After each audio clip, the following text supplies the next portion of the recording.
தமிழ் சினிமாவில் உச்ச நட்சத்திரமாக திகழ்பவர் அஜித் குமார். இவரின் நடிப்பில் கடைசியாக வெளியான குட் பேட் அக்லி திரைப்படம் ரசிகர்களிடையே மிகப்பெரிய வரவேற்பை பெற்று பிளாக்பஸ்டர் ஹிட்டாக அமைந்தது.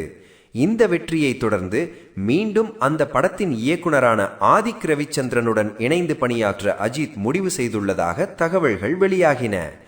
AK-64 படத்தை ஆதிக் இயக்க உள்ளார் என பேசப்பட்டாலும் இதுவரை தயாரிப்பு நிறுவனத்திடமிருந்து எந்த அதிகாரப்பூர்வ அறிவிப்பும் வெளியாகவில்லை.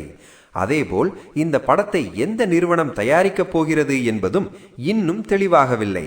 இதற்கிடையில் 2027 ஜனவரி வரை அஜித் முழுமையாக கார் ரேசிங்கில் கவனம் செலுத்த உள்ளதாக தகவல்கள் வெளியானது.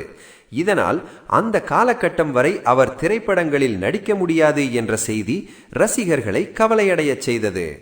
இந்நிலையில் Ajith Kumar sports service LLC என்ற பெயரில் புதிய தயாரிப்பு நிறுவனத்தை அஜித் பதிவு செய்துள்ளதாக புதிய தகவல் வெளியாகியுள்ளது. தென்னிந்திய திரைப்பட வர்த்தகத்தில் பதிவு செய்யப்பட்ட இந்த நிறுவனத்திற்காக ரூ.2 லட்சத்திற்கும் அதிகமான தொகையை செலுத்தி ஆயுட்கால உறுப்பினராகவும் இணைந்துள்ளாராம். இதனால் இனி அஜித் முழுநேர தயாரிப்பாளராக மாறப்போகிறாரா அல்லது தனது தயாரிப்பிலேயே தொடர்ந்து நடிக்கப் போகிறாரா என்ற கேள்விகள் ரசிகர்கள் மத்தியில் அதிகரித்துள்ளன.